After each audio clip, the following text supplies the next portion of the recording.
Pai está de olho em você, e Ele está colocando você em ordem, tirando da tua vida o que não está em ordem, porque Ele sabe onde você pode chegar, Ele sabe onde você pode pisar, Ele sabe que uma coroa real pode estar na sua cabeça. Então Ele não vai alisar não, Ele não vai afrouxar não, Ele vai pegar você para lhe orientar, Ele vai pegar você para puxar seu parafuso de vez em quando, Ele vai pegar e dizer assim: você é diferente, você não pode, mas todo mundo faz, mas você não é assim, você não fala assim, você não pode se... Meu pai está pegando muito no meu pé, eu não quero essa... Então você não vai chegar ao lugar que eu tenho preparado para você, porque quem está pronto para ouvir e ser corrigido, está pronto para sentar aonde eu tenho determinado para a sua vida. Então eu estou te orientando e colocando em ordem para o que Deus vai te entregar. Não espere que Deus vai alisar o seu cabelo hoje aqui, não espere que Deus vai balançar você e colocar você e fazer você ninar nas melhores palavras. Deixa Deus pegar no teu pé, deixa Deus colocar em ordem o que está fora do lugar, deixa Deus corrigir a tua rota, deixa Deus dizer para você: aí você não pode não, eu estou ordenando. E outra, eu não estou te pedindo não, eu ordeno, não é uma opção para você. Enquanto muita gente acha que evangelho é opção, para Esther não, é uma ordem, e ordem exige cumprimento, ordem existe não questionar. Eu acho que não deveria ser assim. Quem perguntou a você se você acha alguma coisa? Eu estou dizendo porque eu sei o que eu tenho na sua vida, eu estou dizendo porque eu sei o que eu tenho na sua história, eu estou dizendo porque eu sei o que eu vou fazer através de você. E se você passar por esse nível de obediência, também se assentará na mesa da excelência. O livro é o livro de Esther.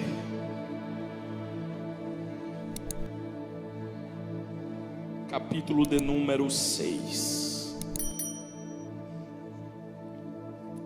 Livro de Esther, capítulo de número 6. Versículo de número 12.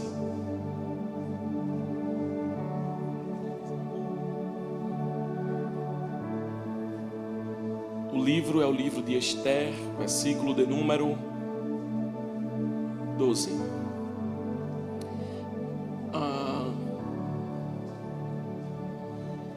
Pode ser na Arque. Pode ser na Arque. Diz assim a palavra do Senhor. Isso. Depois disso, Mardoqueu voltou para a porta do rei. Depois disso, Mardoqueu voltou para a porta do rei. Porém Amã se retirou. Diga depois de mim: Mardoqueu voltou e Amã se retirou.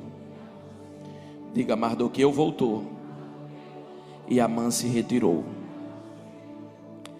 correndo para a sua casa e angustiado e cabeça coberta. Pai, fala conosco. Senhor, como nós precisamos ouvir a Tua voz. Nós não temos suficiência em nós mesmos, mas nós somos totalmente dependentes do Senhor. Por isso, Senhor, que não seja um discurso, mas que a Tua mensagem seja propagada, e que o Teu nome venha a ser glorificado, exaltado e bendito, em nome de Jesus. E toda a igreja diz, e toda a igreja diz, e toda a igreja diz. Agora você pode assentar.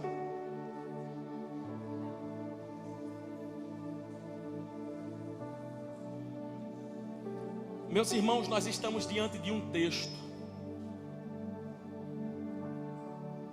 que tem uma glória revelada nele muito grande. É muito bom nós entendermos e sermos sensíveis ao Espírito, porque quando eu estava aqui ontem, antes do pastor Rafael pregar, sabendo que hoje seria o meu dia de trazer uma mensagem à igreja, Perguntei ao Espírito Santo o que ele gostaria de falar com a sua igreja. Não se trata de mais um culto ou de mais uma mensagem, é o que ele quer falar. E ele me deu esta palavra enquanto eu estava sentado e disse: é sobre isso que você vai falar.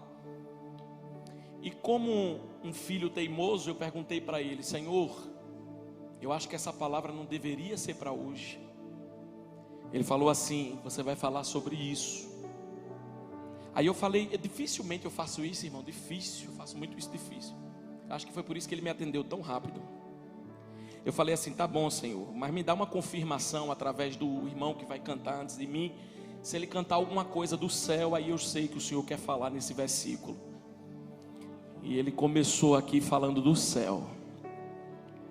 Olhe para cá, por favor, é muito importante esse texto. Olhe para cá, por favor. O livro de Esther começa no seu capítulo 1 com apenas 10 capítulos. O livro de Esther, ele é um livro emblemático, é um livro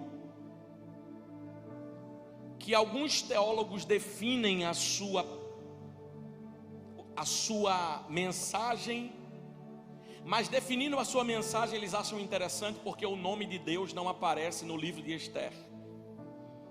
É interessante que o livro de Esther fala no capítulo 1 de um pano de fundo muito interessante para os nossos dias e que não pode de maneira nenhuma ser ignorado, porque o capítulo 1 do livro de Esther fala sobre algumas coisas, mas não coisas simples, não coisas naturais, não coisas simplórias, não. Alguns teólogos não entendem porque o capítulo 1 do livro de Esther traz como plano de fundo a introdução deste livro, falando sobre um reinado, um rei e as coisas que se compõem o reinado. É interessante nós notarmos que o livro de Esther, no capítulo de número 1, fala sobre o esplendor e a beleza de um reino. O livro de Esther, no capítulo 1, fala sobre a grandeza de um reino. O livro de Esther, no capítulo 1, fala sobre a qualidade nobre, pura de um reino. O livro de Esther, no seu capítulo 1, fala sobre um rei que tem o seu domínio sobre povos, um rei que domina algumas nações ali próximas, províncias ali próximas, e um rei que governa, e o seu governo, ele é estabelecido por um governo excelente. Você pode observar que há um banquete no palácio. Esse banquete, ele dura na sua primeira parte 180 dias, e esses 180 dias foram apresentados as riquezas e a glória e a majestade deste reino. A Bíblia vai falar que neste texto, nos primeiros versículos, principalmente no versículo de número 4 ao versículo de número 8, fala que nesse reino havia talheres, nesse reino havia taças, nesse reino havia tapeçarias, nesse reino havia cortinas, nesse reino havia marfim, nesse reino havia um material nobre chamado ouro, nesse reino haviam pedras preciosas. É interessante que o rei, ele faz este banquete para mostrar as glórias do seu reino e o esplendor da sua grandeza. A Bíblia vai dizer que as tapeçarias desse reino eram de pano branco, verde e azul celeste. Os pendentes de cordão eram de linho fino e de púrpura. As argolas eram de pratas, as colunas eram de mármore, os leitos eram de ouro e de prata. Sobre um pavimento de porfiro.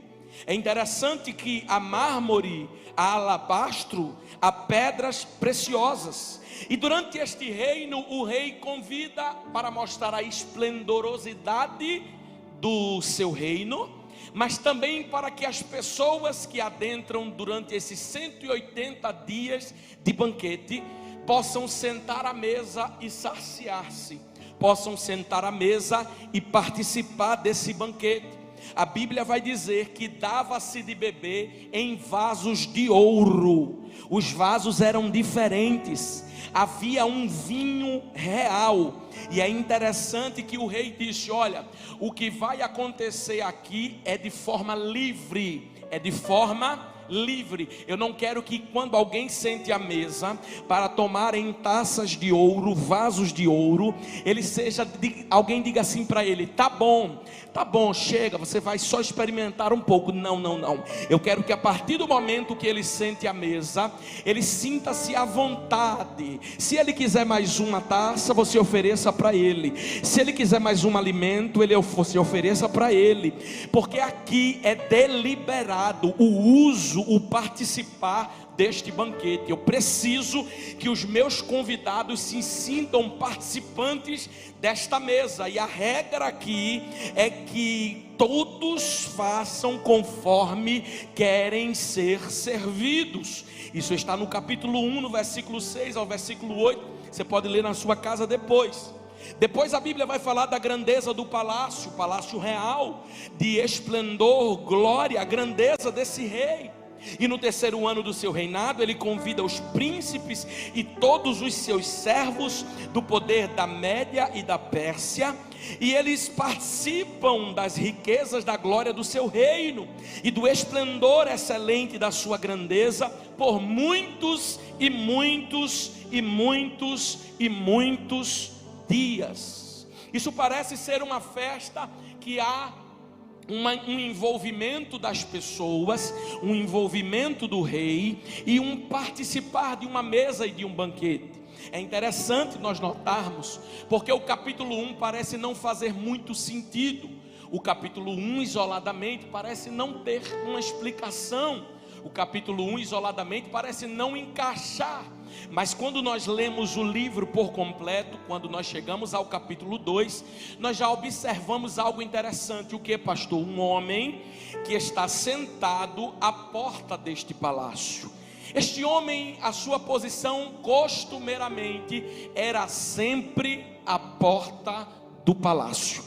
E é interessante nós observarmos, porque a resposta do capítulo 1, por que o livro começa falando sobre estas coisas esplendorosas, sobre esse reino esplendoroso, sobre esse rei de majestade, está no capítulo 2, porque o capítulo 2 vai falar de um homem. Esse homem é judeu, esse homem é da tribo de Benjamim, esse homem é descendente de Jair, é o seu pai. Mas é interessante que esse homem, ele é neto de Quis, neto de Quis, se você não lembra, era pai de Saul. Então esse homem aqui tinha no seu sangue, corria no seu sangue veias reais, porque Saul foi filho de Quis, que se tornou rei em Israel. E este homem, quando assume o reinado, ele torna-se um rei. O povo escolhe esse rei, Deus abençoa a escolha do povo e também escolhe Saul, e a Bíblia diz que Saul governa sobre Israel. É interessante que Mardoqueu, ele é da descendência real do reino, ele tem sangue real nas suas veias. É interessante nós notarmos, porque Mardoqueu é um homem sempre que fica em constância. A sua posição revela uma constância, o seu propósito revela uma constância, e a sua vida revela um propósito. Por que, pastor? É interessante nós notarmos que Mardoqueu sempre está à porta do palácio. Nós podemos observar três coisas. Um homem que está à porta. Um homem que está à porta. Diga comigo, um homem que está. Então, se tem alguém que está à porta de um reinado, isso revela pelo menos três coisas para nós. Quantas coisas? Só me ajuda a pregar, que eu já vou ser rápido aqui na mensagem. Quantas coisas? Três coisas. A primeira é ele estar à porta do palácio porque ele aprecia o que tem dentro do palácio. Ele não está à porta do palácio porque ele não quer, ele não deseja, ele não acha lindo o que tem dentro do palácio. Não, ele está à porta do palácio porque no mínimo ele tem um desejo, ele aprecia o que tem dentro daquele palácio. Então a posição dele é sempre estar à porta. Segunda coisa, ele estar à porta do palácio e não sai da porta do palácio. Eu vou falar aqui, ele teve motivos inúmeros para sair da porta do palácio, mas eu vejo esse homem sempre à porta, porque ele sabe o que tem dentro do palácio. A terceira coisa que me chama a atenção é que ele está à porta do palácio, porque ele deseja não só apreciar e não só saber o que tem dentro, mas adentrar a este palácio. Quem é ele, irmãos? Mordecai ou Mardoqueu. Esse homem é da tribo de Benjamim, como foi falado, é neto de Quis, da descendência real. Ele vivia na cidade de Suzã. Ele vivia na cidade de Suzã. Mas é importante nós observarmos que todo homem benjamita, ele é um homem de coragem. O homem da tribo de Benjamim tem um símbolo que foi profetizado. Qual, pastor? O lobo que despedaça. O homem que era da tribo de Benjamim era considerado como um homem de bravura. Paulo também era da tribo de Benjamim. Você percebe a bravura no ministério de Paulo, você percebe a bravura no ministério de Mordecai. Então, eles são lobos que despedaçam. Simboliza que esta tribo é uma tribo de guerra, que esta tribo é uma tribo envolvida na guerra, que essa tribo é uma tribo que persiste, porque sabe que vai lutar, sabe que vai ter embates e combates, mas está pronto para pelejar a peleja, porque sabe de onde foi chamado e da descendência que veio, da tribo de Benjamim. A Bíblia vai dizer que Mordecai vem desta tribo, vem da tribo de. É interessante, Mardoqueu vem da tribo de Benjamim. É interessante nós observarmos algumas coisas. Mardoqueu carrega no seu sangue, no seu DNA, alguém que é persistente, alguém que insiste, alguém que está na guerra e que não abre mão de estar em sua posição. Outra coisa que me chama a atenção em Mordecai ou Mardoqueu é que ele era primo de Hadassa, Esther, e ele, enquanto cuidava de Esther, também lhe educava, também lhe preparava. Para quê, pastor?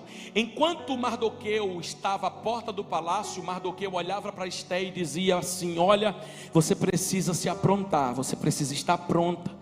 Você precisa ter uma vida assim, assim, assim. Você não pode fazer isso, você não pode falar isso. Isso você pode falar, isso aqui não. Isso aqui você tem que esconder. Isso aqui você não pode abrir a boca para revelar os seus segredos. Esta educação de Mordecai, de Mardoqueu a esta menina, que tomara ela como filha, pois ela era órfã. Esta menina foi criada e preparada. E no dia que ela recebe uma oportunidade de entrar no palácio, de se apresentar no palácio, a Bíblia vai dizer que o rei a amou mais do que todas as mulheres. O rei a amou mais do que todas as mulheres. Mas no capítulo 2 e no versículo 10 de Esther diz que Esther não declarou. Esther fez o quê? Esther fez o quê? Esther fez o quê? Ela não declarou, porque está escrito que Mardoqueu tinha lhe ordem. Tinha escrito que Mardoqueu tinha lhe ordem. Isso fala de uma preparação. Ela não chegou no palácio para se preparar, ela estava sendo preparada na sua casa. É interessante que Mardoqueu não pede, ele ordena. Mardoqueu olha para ela e diz: olha, minha filha, o negócio é sério. Você tem que estar preparada para sentar nas melhores mesas. E para isso eu vou colocar em ordem algumas coisas. Eu vou tirar fora de ordem da sua vida algumas coisas que não estão em ordem. Geralmente este pai é exigente. Geralmente esse orientador é exigente. Por quê? Porque ele sabe onde esta menina vai chegar. Ele sabe qual o caminho que vai trilhar. E Deus só é exigente para quem ele tem níveis maiores de entrega e lugares de honra para colocar. Eu vou repetir, liberar a primeira palavra profética dessa noite. Deus só é exigente para quem Ele tem níveis maiores para entregar e coisas e posições melhores para colocar. Pastor, eu não sei porque fulano faz o que faz e não acontece nada, e eu, qualquer coisinha já acontece alguma coisa comigo. É porque o Pai está de olho em você, e Ele está colocando você em ordem, tirando da tua vida o que não está em ordem, porque Ele sabe onde você pode chegar, Ele sabe onde você pode pisar, Ele sabe que uma coroa real pode estar na sua cabeça. Então Ele não vai alisar não, Ele não vai afrouxar não, Ele vai pegar você para lhe orientar, Ele vai pegar você para puxar seu parafuso de vez em quando, Ele vai pegar e dizer assim: você é diferente, você não pode, mas todo mundo faz, mas você não é assim, você não fala assim, você não pode se... Meu pai está pegando muito no meu pé, eu não quero essa... Então você não vai chegar ao lugar que eu tenho preparado para você, porque quem está pronto para ouvir e ser corrigido, está pronto para sentar aonde eu tenho determinado para a sua vida. Então eu estou te orientando e colocando em ordem para o que Deus vai te entregar. Não espere que Deus vai alisar o seu cabelo hoje aqui, não espere que Deus vai balançar você e colocar você e fazer você ninar nas melhores palavras. Deixa Deus pegar no teu pé, deixa Deus colocar em ordem o que está fora do lugar, deixa Deus corrigir a tua rota, deixa Deus dizer para você: aí você não pode não, eu tô ordenando. E outra, eu não estou te pedindo não, eu ordeno, não é uma opção para você. Enquanto muita gente acha que evangelho é opção, para estar não, é uma ordem, e ordem exige cumprimento, ordem exige não questionar. Eu acho que não deveria ser assim. Quem perguntou a você se você acha alguma coisa? Eu estou dizendo porque eu sei o que eu tenho na sua vida, eu estou dizendo porque eu sei o que eu tenho na sua história, eu estou dizendo porque eu sei o que eu vou fazer através de você. E se você passar por esse nível de obediência, também se assentará na mesa da excelência. A igreja veio hoje adorar a Deus. A igreja veio hoje adorar a Deus. A igreja veio hoje adorar a Deus. A igreja veio hoje adorar a Deus. Quem está em casa não está ouvindo não, que tem igreja aqui não. Levanta a mão e dá um glória. Tem uma mesa de excelência preparada para você. Tem uma mesa de excelência preparada para você. O amor de Deus é revelado na correção, não é no alisamento, é na correção. Coisa boa quando o pai nos chama: vem cá, filho. Não. E o não assusta, mas o não também revela o nosso nível de maturidade. Se olha para um bebê, ele não pode entender nada, mas quando você faz não. Agora para uma criança de 6 anos, 7, 8 anos, pelo menos, quando você diz não, ele entende. Meu pai está dizendo não porque ele não vai dar. Meu pai está dizendo não porque se eu colocar esse dedo aqui, eu vou tomar um choque. Meu pai está dizendo não porque ele está preservando a minha vida. Meu pai está dizendo não porque é um cuidado dele comigo. Eu queria ficar acordado, mas se você ficar acordado agora, vai prejudicar a sua saúde. Você tem que dormir cedo, você vai para a escola, você vai fazer isso, você vai fazer aquilo. Não, filhinha, não, filhinho, não pode, não pode, não pode, não pode, não pode, não pode. Porque você vai ser um menino, você vai ser uma menina estudiosa, você vai galgar lugares grandes, você vai chegar em lugares excelentes, e eu preciso ordenar você, eu preciso colocar. Mas do que eu não teve essa dificuldade? Alguém poderia dizer, deixa eu falar uma coisa que o Espírito Santo acabou de me dizer aqui, eu não gosto de usar essa expressão, mas foi. Alguém poderia dizer assim: pega leve com Esther, afinal de contas, ela é órfã. Afinal de contas, sofreu muito. Afinal de contas, ninguém sabe a dor que ela carrega. Afinal de contas, a menina perdeu o pai, perdeu a mãe. A menina queria estar na terra dela, mas está em outra terra. Pega leve com ela. A mesma regra que Deus tem com um filho, Ele tem com outro. Ele não trata filhos diferente. Ah, pastor, acho que eu não vou corrigir meu filho porque ele já tem uma dificuldade. Não, corrige. Corrige. Ah, pastor, eu acho que fulano já está passando uma luta, já está passando um problema. Não, mas quando Deus tem que corrigir, Ele corrige. Quem está passando luta, quem está bem, quem está na bênção, Deus não tem isso, irmão. Não, porque não dá para abrir uma exceção. Deus não conhece a minha luta. Deus, não. Deus trata todos nós iguais. Ô Esté, você não pode, filha. Não, eu não vou falar não, porque ela já é órfã, já é traumatizada. Você vai liberar essa palavra na vida dela, que ela é traumatizada. Não, eu não libero não. Ela é normal, porque ela pode não ter tido um pai aqui na terra, mas ela tem um pai celestial.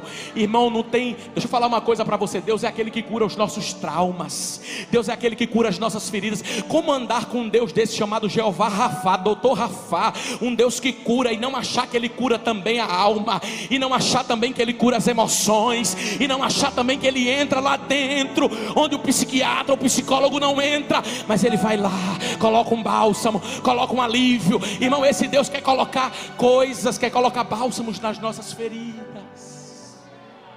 Mas eu não posso carregar, porque a minha dor está muito pesada. Deus vai pegar leve comigo. Não. Deus vai me conduzir pela vereda da justiça. Deus vai me ensinar quando for preciso. Deus vai me corrigir, porque Ele sabe que o que eu tenho na vida, que o que tem na minha vida é precioso. Não estava no script não, mas deixa Deus falar. Esther, não pode. Mas a Bíblia diz que quando chegou a vez dela, quando o rei olhou para ela, o rei liberou uma palavra: dispensa as outras. Onde é que assina? O que, rei? Aprovada.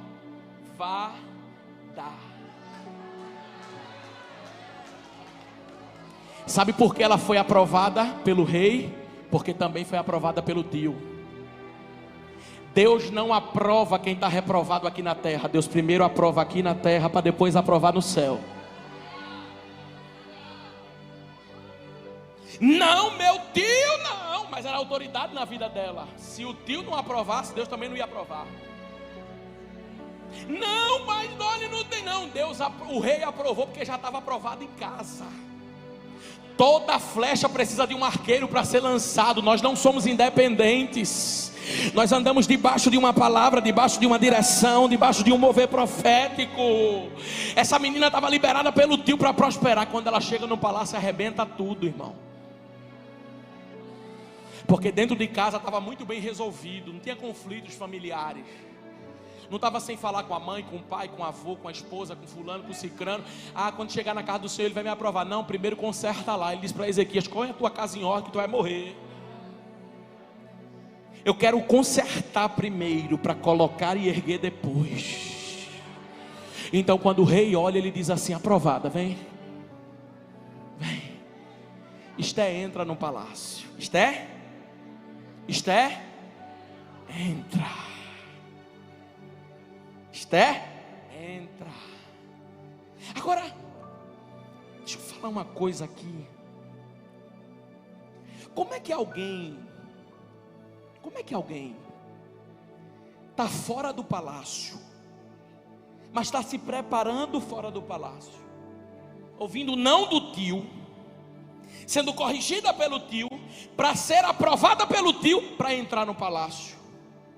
E alguém que está dentro do palácio, convivendo com as melhores mesas do palácio, andando nos melhores lugares do palácio, fazendo as melhores coisas dentro do palácio, tem um reinado só para si, mandar e desmandar e fazer e acontecer.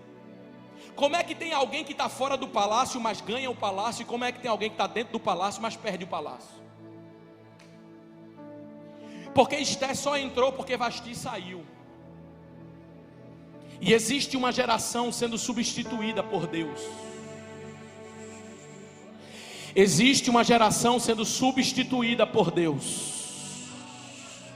Existe uma geração sendo substituída por Deus. Qual é o problema de Vasti, pastor? Ela está no jardim, mas permitiu que a serpente entrasse. Ela é o primeiro Adão. O lugar era perfeito, irmão. Só que nós temos um problema. Quando tudo é perfeito, a gente ainda acha um defeito. Você sabe que Deus olhar e dizer: ei, vem cá, você não vai pagar a conta não. É mesmo, Senhor? É. E boleto? Também não. E fazer pix? Também não. Você só recebe pix. Ei, Adão, está vendo isso tudo aqui? Tudo, todos os jeitos. Adão, os golfinhos, as baleias. Se você quiser andar de jet ski, você vai na baleia, viu, Adão? Adão, quando você quiser namorar com sua esposa, você namora, mas livre. Adão, quando você quiser passear no jardim, está aqui. Por quê? Eu não chamei você para construir o jardim comigo, eu construí e coloquei você dentro. Agora sabe por que eu fiz isso, Adão? Porque eu estou criando um ambiente para a gente se relacionar. Eu vou vir aqui toda viração do dia para falar com você. O seu único papel é estar pronto para vir me ouvir, descer, ficar atento à minha voz. Aí a Bíblia vai dizer, Deus diz assim: sim, Senhor, eu quero essa árvore, sim. E essa também quero. E essa também quero. E essa aqui? Não, Adão, só essa. Só um não para Adão. Só a árvore do meio. Você não pode. Só a do meio você não pode. Mas e todas as outras? Você pode. E com os animais? Pode. E colocar nome nas coisas aqui que eu faço? Pode. E fazer filhos e criar meus filhos aqui? Pode. Tem que pagar alguma coisa? Não, está tudo certo. Pode. Mas um dia a mulher foi lá e foi conversar com a serpente. Era justamente aquilo que não podia. Podia 99%. Ela foi lá no 1% e disse: o que não pode, o proibido. Eu vou lá. Ela foi. Vasti dentro do seu trono podia mandar. Vasti dentro do seu trono podia governar. Ela tinha também um palácio para ela. Vasti era poderosa. Vasti podia fazer aquilo que ela quisesse, com uma exceção. Pergunta para mim, qual, pastor? Ela só não podia ser maior que o rei. Ela só não podia passar por cima das ordens do rei. Porque quando o rei deixou ela livre, mas quando o rei disse assim: tem um banquete, eu quero você lá, ela falou: eu vou fazer outro banquete. Esse é o problema de quem tem muito sim, acha que é ilimitado. É por isso que Deus vai criando a gente. E quando ele fez a aliança com Moisés, ele foi dizendo: Moisés, eu fiz muito sim lá no jardim. Não porque ele errou. Mas ele disse: eu dei muito sim para o homem lá no jardim. O homem ficou sem limite. Mas agora eu vou dizer assim: não adulterarás, não darás falso testemunho, não tomarás o nome do Senhor teu Deus em vão. Eu vou começar colocando mais limite no homem, para ver se ele se encaixa melhor na minha aliança, para ver se ele se encaixa mais no meu poder, para ver se ele se encaixa mais na minha graça, para ver se ele se encaixa mais na minha unção. Eu vou começar corrigindo mais o homem. Mas o primeiro Adão, ele peca. O primeiro Adão, ele erra. E o jardim estava dentro dele. Ele estava dentro do jardim, mas ele perdeu o jardim. E se eu disser para você que tem uma geração trocando o jardim pelo mundo, trocando o jardim para conversar com a serpente, trocando o jardim para exercer aquilo que não vai agradar a Deus. Ele já estava dentro, mas não é porque está dentro que não pode sair. Porque aqui não tem nada vitalício. Aqui na palavra ele diz assim: ser fiel, e se fores fiel, dar-te-ei a coroa da vida. Não, pastor, mas é que eu sou de uma linha mais tradicional, que eu acredito que quando a gente faz uma aliança com Deus e a gente entrega a nossa vida para Jesus, é assim, depois que a gente faz isso, já está feito, não tem borracha que apague. Tem borracha que apague. Porque Apocalipse 13 diz que ele tira o nome do livro da vida. Apocalipse 3 diz: guarda o que tens para que ninguém tome a tua coroa. Se tivesse salvo, já tivesse garantido, ele não ia dizer isso. Jesus olhou e disse: ser fiel até a morte, dar-te-ei a coroa da vida. No mundo tereis aflições, mas tende bom ânimo, porque eu venci. Vocês precisam vencer. Vocês não já entram no mundo vencido. Não, vocês vão vencer. Vencer no sentido de luta. Vocês são vencedores. Agora o mundo, vocês precisam vencer todos os dias. Porque o pecado, sem você pedir, ele bate na porta e diz: bom dia, eu sou o pecado. Você não pede não, mas ele chega, ele vem todos os dias. E você precisa vencer isso. Isso não está garantido. Então não é porque você está dentro do jardim que está tudo resolvido, não. Guarda o jardim dentro de você. Guarda o que ele falou para você. Guarda a palavra que ele te deu, para você não perder o jardim que ele colocou também em você. Só que Vasti já estava dentro e disse: não, eu mando. Aí o rei olhou e disse assim: o que eu vou fazer, hein? Ela não me obedeceu. Aí os conselheiros disseram: rei, essa história não vai dar certo não. Se os outros homens verem que uma mulher desobedece num palácio e o senhor não faz nada, vai ser um mau exemplo. Então o senhor precisa disciplinar ela, o senhor precisa colocar ela para fora, para que haja um temor aqui dentro. Algumas coisas Deus faz na nossa vida que parecem ser tão radicais. Algumas coisas que Deus permite, mas só foi isso, já aconteceu isso. É porque se não, Deus não permitir que certas coisas aconteçam para estremecer, não existe um temor. Então Deus precisa usar alguns casos como temor. Olha, é pouco para você, mas você precisa andar na linha, você precisa fazer isso aqui, porque para que as coisas fluam bem. Mas eu encontro um homem que está fora do palácio. Essa mulher estava dentro e perdeu. Eu encontro um homem que está fora do palácio. Esse homem tem algo parecido com Jesus. Ele é o segundo Adão. E o verbo se fez carne e habitou entre nós. E no princípio era o verbo, e o verbo estava com Deus, e o verbo era Deus, e todas as coisas foram feitas por meio dele, e nada do que se fez poderia ter sido feito. Ele vem, quando ele chega aqui, é interessante, ele está na porta, sempre na porta. Mas esse homem parece que está lutando. Quando você observa o ministério de Jesus começar em Mateus capítulo 4, você observa que Jesus já começa o seu ministério lutando. Porque teve alguém que estava dentro do palácio e perdeu o palácio. Mas Jesus, ele está dizendo: eu não estou dentro não, estou no deserto. Interessante que o homem pecou no paraíso, mas Jesus venceu no deserto. Não é o ambiente que estamos, é a decisão que tomamos. Interessante que para Jesus era mais diferente do que para Adão. Mas Jesus está provando, dizendo: não tem dificuldade, não tem desculpa para quem quer. Porque para quem quer, não tem justificativa. Quem quer faz, quem quer é. Eu sou por conta daquilo, eu sou. Jesus está no deserto, mas ele está dizendo: eu vou vencer. Satanás vem com todos os pratos. Satanás olha para Jesus e diz: tem comida. Qual era a necessidade de Jesus? Comida. Tem os reinos da terra. Jesus era filho de Deus. Ele provou Jesus naquilo que Jesus era. Jesus disse: não é a hora de eu ser adorado. E não é por você que eu vou ser adorado, não é por você que eu vou ser glorificado. Eu vejo Mardoqueu que quando a sua neta entra no palácio, ele poderia dizer assim: protesto. Protesto. Eu quero entrar. Eu tenho o direito de entrar. Eu vou entrar. Por quê? A rainha é minha filha. Eu não preciso mais trabalhar aqui na porta. Eu não preciso mais ficar aqui. Não, a rainha. Mas sabe o que eu vejo em Mardoqueu na semelhança de Jesus? Ele não se precipitou para receber exaltação. Ele não se precipitou para ser exaltado, para receber coroa.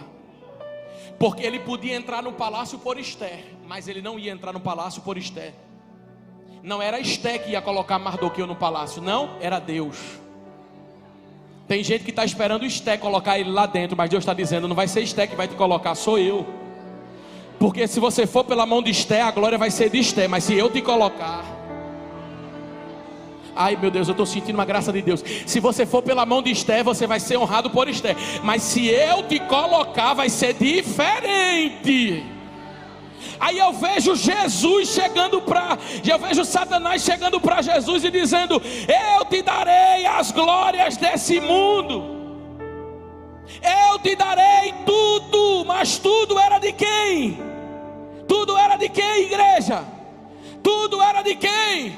Era dele mesmo. Mas eu não vejo Jesus exigindo a sua posição. Anjos, se alinhem aqui, porque o diabo vai sair agora. Não, ele está na posição de homem. E ele vai ter que lutar. Aí Filipenses capítulo 2 arrebenta com tudo. E eu vejo a mesma semelhança em Mardoqueu. Mardoqueu não é soberbo, Mardoqueu não é orgulhoso, Mardoqueu não tem altivez. Mardoqueu disse: eu continuo na porta, quem vai me colocar no palácio é Deus.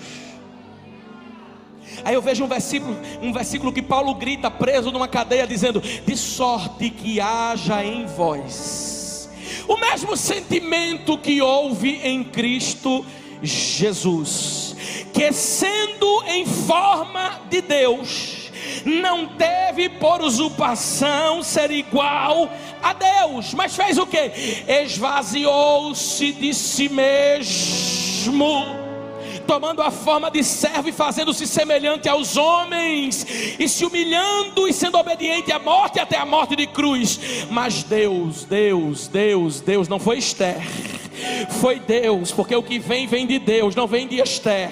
O que vem não vem do homem, o que vem não vem do governo, o que vem não vem da documentação, o que vem de Deus. Aí a Bíblia diz: mas Deus o exaltou soberanamente e lhe deu um nome que está acima de todo nome, para que todo joelho se dobre, e que os que estão na terra e debaixo da terra, e toda língua confesse que Jesus Cristo é o Senhor.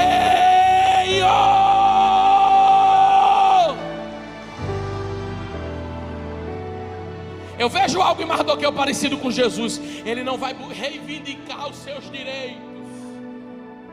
Ele sabe que o Pai vai fazer na hora do Pai. Ele sabe que Deus vai fazer na hora dele. Ele sabe que Deus vai cumprir na hora dele. Mas Mardoqueu, meu filho, você poderia estar dentro. A porta do palácio já está bom para mim. Mardoqueu, o que é que tem nesse palácio, meu filho? Ah, nesse palácio tem tapeçarias reais, tem mármore, tem linho fino, tem ouro, tem prata. Aí eu vou para Apocalipse 21. Olha que Esther começa no seu capítulo 1 falando somente do palácio. Aí deixa eu te dizer o que está escrito em Apocalipse, capítulo de número 21. Apocalipse, capítulo de número 21, de 21. E diz assim a palavra do Senhor, versículo 16: e a cidade estava situada em um quadrado, e o seu comprimento era tanto como a sua largura. E mediu a cidade com cana até 12.000 estádios, e o seu comprimento e a sua largura eram iguais. E mediu-se o seu muro de 144 côvados, conforme a medida de homem, que é a de um anjo. E a fábrica de seu muro era de jaspe, e a cidade era de ouro. Opa, está falando de uma cidade semelhante a um vidro puro. E os fundamentos do muro da cidade estavam adornados de pedra preciosa. O que é que tinha lá nesse palácio? Pedra preciosa. O primeiro fundamento era de jaspe, o segundo era de safira, o terceiro é de calcedônia, o quarto de esmeralda, o quinto de sardônica, o sexto de sárdio, o sétimo de crisólio, o oitavo de berílio, o nono de topázio, o décimo de crisoprásimo, um décimo jacinto, e o décimo ametista. E as 12 portas eram de pérolas, e cada uma das portas eram de pérolas, e a praça da cidade de ouro puro como um vidro transparente. E nela não vi um templo, eu vi, porque o seu templo era o Senhor, o Deus Todo-Poderoso. A cidade não necessitava de sol e nem de lua para que nela resplandecessem, porque a glória da cidade era a glória de Deus que tinha iluminado, e o Cordeiro era a sua lâmpada.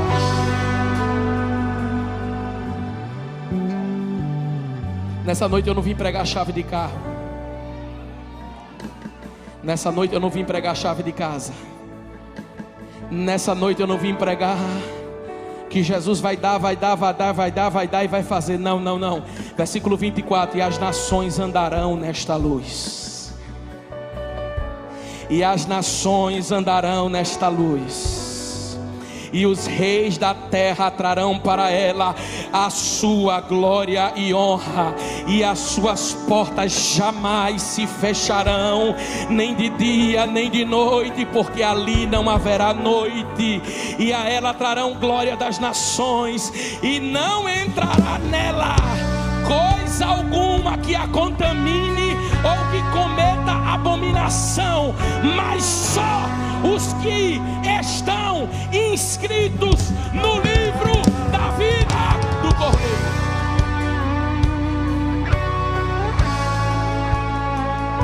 O banquete de Assuero não era para toda a terra, era para convidados especiais. O banquete do Rei Jesus não é para todo mundo, é para quem tiver escrito. É para quem tiver o seu nome escrito. é para quem tiver o seu nome escrito no livro da vida e do Cordeiro. Sabe qual é o maior presente? Não é ter o carro do ano, a casa do ano, minha casa, minha dívida, meu carro, minha blindada. Não. A melhor coisa desse mundo é com a caneta de ouro ter um nome escrito nesse livro chamado livro da vida. Ô igreja, tem uma igreja que está muito apegada com as coisas daqui. E o nome no livro da vida? Não sei se está, mas sabe da fofoca, sabe do blog, sabe do blogueiro, sabe das notícias, sabe de tudo, mas não sabe se o livro está no nome da vida, no livro da vida. Meu filho, deixe tudo para trás. Meu filho, deixe amizade que não agrada a Deus. Minha filha, deixe conversa que leva você para perdição. Deixe amiguinho que se faz de amiguinho. Me dá mais retorno aqui. Deixe amiguinho que se faz de amiguinho, porque quando Jesus voltar não tem amiguinho não. Tem um lago que arde com fogo e enxofre, ou o rio da vida para você entrar. Eu não quero saber quantos carros tem na tua garagem. Eu não quero saber se na tua família tem alguém que é poderoso. Eu não quero saber se alguém aqui é dono de alguma coisa. O que eu quero saber é se o meu nome está escrito no livro da vida e do Cordeiro de Deus. Só quem tem o nome escrito, só quem tem o nome escrito.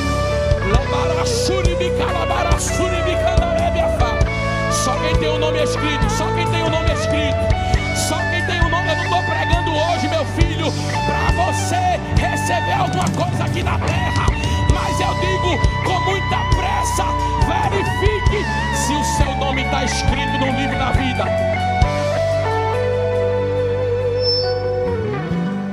Pastor, eu perdi tudo, não colocam mais meu nome na festa. Problema de quem tirou teu nome.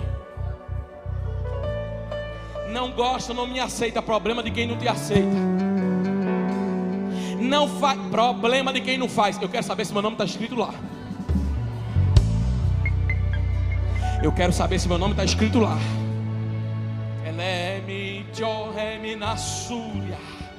Eu vejo um homem à porta preocupado. Pode sentar.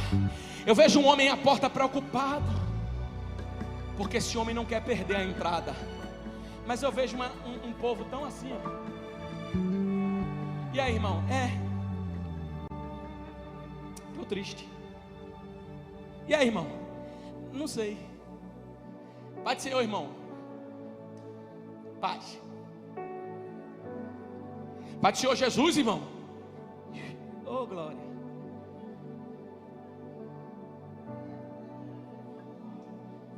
Ô irmão, Jesus está voltando, irmão. É mesmo. A geração que canta é Ele, por Ele que eu estou gastando a minha vida. Foi uma geração também que estava escrita no livro de Isaías. Tem um povo que está me honrando só. Isaías 14, com lábios.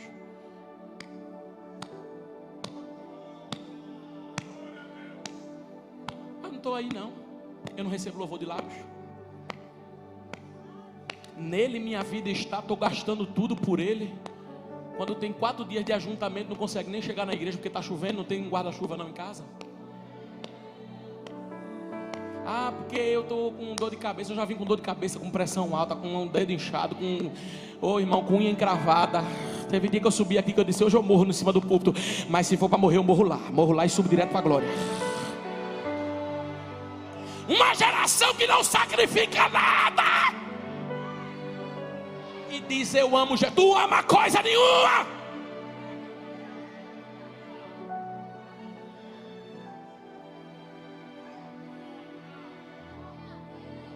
Precisamos aprender com a igreja primitiva. Não tinha esse conforto que tem aqui hoje. Não tinha pregadores no cartaz, famosos que vinham pregar a palavra, mas eles chegavam com a toalhinha branca, a sandalinha havaiana torada no meio, com um prego dentro, andando 8, 9 quilômetros. Quando alguém olhava no meio da rua, ele não vinha assim não: estou com depressão, estou morrendo, com 10 carros na porta, 50 mil no banco, tudo resolvido, só por causa de um probleminha, toda uma luta, toda uma prova. Não, eles vinham, irmão, com o filho morto dentro de casa, mas eles vinham adorando, eles vinham cantando, eles vinham dizendo: fico feliz em vir em tua casa, poder levantar minha voz e cantar. Fico feliz em que? Receber dinheiro, receber caixa?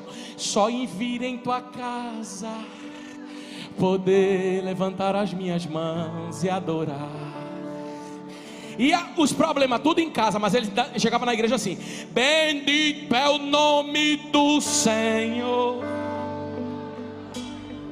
bendito é o nome do Senhor, bendito é o nome do Senhor, para sempre.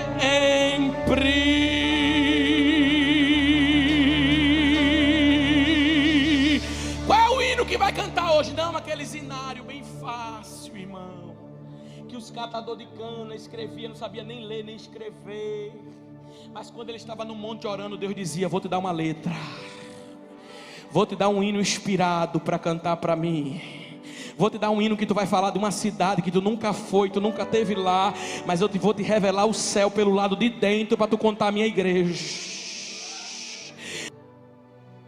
Só rapidinho para encerrar. Capítulo 2, a Esté está entrando no palácio, ele está na porta. Capítulo 2, final do capítulo 2, ele está andando e está ali perto da porta, como era de costume. Ele vê dois oficiais, dois o quê? Dois o quê? Dois o quê? Não eram dois moradores da cidade, eram dois que estavam dentro do palácio, mas eles estavam conspirando contra o palácio e contra o rei do palácio. Mas o problema é que eles conspiram mesmo, e nunca conspiram só, sempre tem que ter alguém para conspirar junto. E quem conspira, conspira junto, mas quem conspira, conspira junto, uma hora tem que falar alto, que quem está perto começa a ouvir. Porque o problema de quem conspira é que não, até tenta guardar por muito tempo, mas Deus faz questão de trazer. Eles começam a falar alto e Mardoqueu ouve. Quando Mardoqueu ouve, ele vai falar com o rei: ô Mardoqueu, você é dedo duro? Você vai falar para o rei uma conversa que você ouviu? Me chame do que quiser chamar, dedo duro, babão, alguma coisa do rei, mas eu vou, na verdade, é defender o reino. Eu vou, na verdade, defender o palácio. Essa conspiração não pode prosseguir. Esté, vem cá. Eu ouvi dois homens chamados Bigtan e Teres conspirando contra o rei. Foi. Quando vai investigar, eles estão conspirando e morrem em uma forca. O rei foi livrado por causa de alguém que estava à porta. Interessante, quem estava dentro não guardou, mas quem estava fora estava guardando. Interessante, quem estava dentro não sabia do que estava acontecendo, mas quem estava fora sabia mais do que estava acontecendo dentro, porque ele estava na porta. Eu acho interessante, porque Deus é aquele que revela o que está dentro, e nos faz sentir dentro, e nos dá um desejo de estar dentro, e nós temos uma proteção pelas coisas de Deus, um zelo pelas coisas de Deus. Aí a Bíblia vai dizer no capítulo de número 3, que depois disso, de que, pastor? Que Mardoqueu honrou o rei, protegeu o rei, defendeu o rei, que o rei chamou alguém para honrar. Então, honrar Mardoqueu? Não. E Mardoqueu? Não vai ser não. Vai honrar quem? Amã, inimigo. Mas não, quem livrou não foi Mardoqueu? Foi. Só que Deus testa, Deus prova. Aí eu quero ver Mardoqueu agora com a mesma motivação de estar alegre na porta do palácio, porque a sua prima, porque a sua filha está sendo rainha. Mas agora com a mesma motivação, nada está acontecendo, ele deveria ser honrado, mas quem é honrado é outro no lugar dele. Mas a Bíblia diz que ainda assim,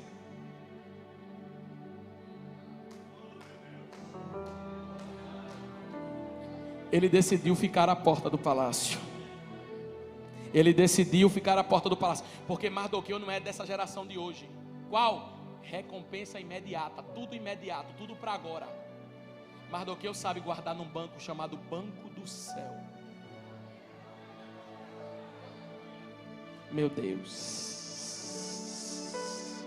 Primeiro, Mardoqueu não é de uma geração precipitada, ele não se precipita, ele espera. Segundo, Mardoqueu não quer receber recompensa imediata. E tem mais, quem foi honrado agora obriga todo mundo a se curvar. Só que Mardoqueu, quando vê à porta do palácio um homem de carne e osso dizendo: curvem-se diante de mim, Mardoqueu disse: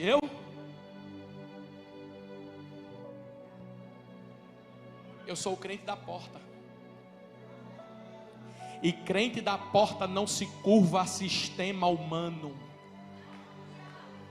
Crente da porta não se curva a 4 anos de faculdade com filosofias vazias.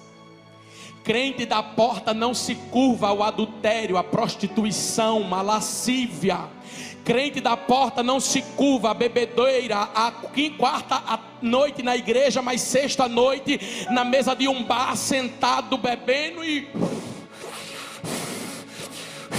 Crente da porta passa pelos bares e diz: tem alguém para a gente evangelizar hoje? Porque eu não me curvo a esse sistema de pecado, eu não me curvo a esse sistema maligno, mas eu estou na porta firme com Deus. Crente da porta, quando ouve o batuque do carnaval, ele levanta a mão e diz: Jesus, salva alguém. Ele não fica inquieto: eita, vou botar meu abadá.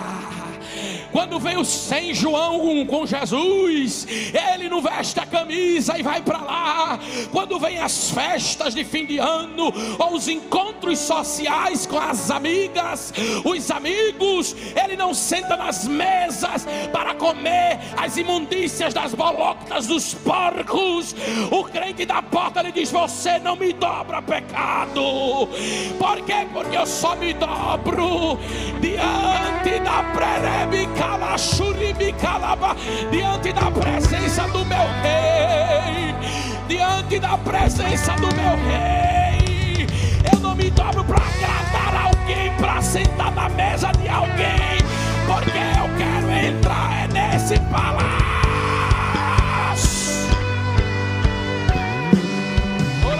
Xandará pra calaçúria.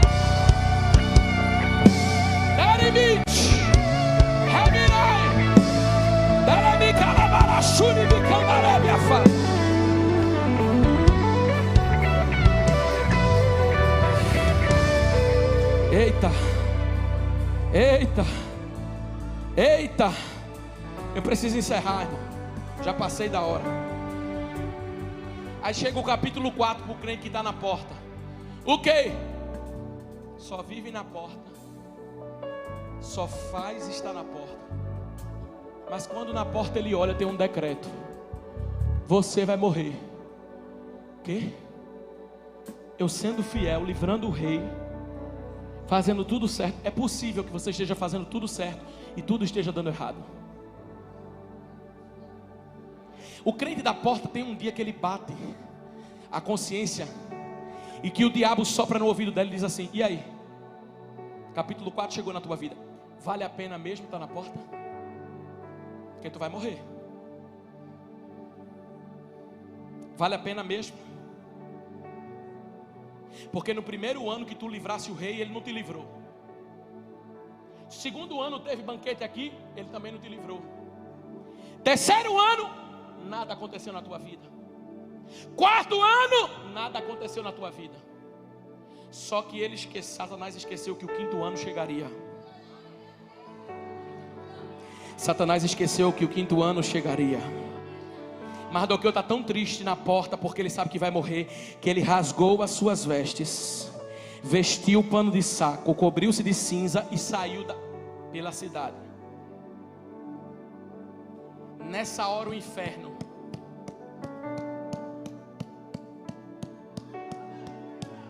com a falta de honra do rei, com a falta de reconhecimento, porque a prima, nada disso tirou ele da porta. Mas no dia que ele descobriu que ia morrer, agora ele saiu da porta, o inferno comemorou. Consegui tirar ele da porta. Consegui tirar ela da porta. Mardoqueu rasga suas vestes. Irmão, ele chega na cidade, ele chora. Ele rasga suas vestes, ele sai chorando e lamentando. Mas não é porque ele vai abandonar a porta, que ele está vivendo o momento. A gente precisa aprender a viver o momento. Se o momento agora é de tristeza, eu me entristeço, mas logo volto a me alegrar no Senhor.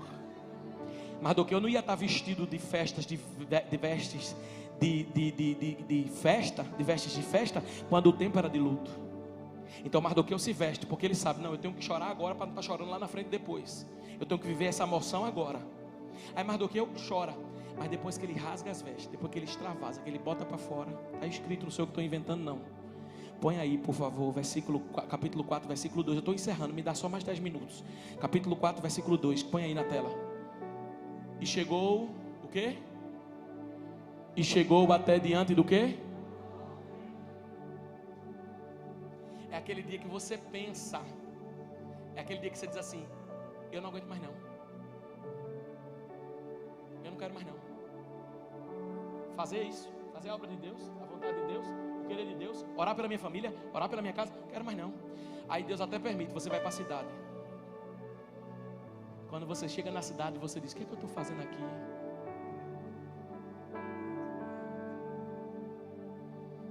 O que é que eu estou fazendo aqui?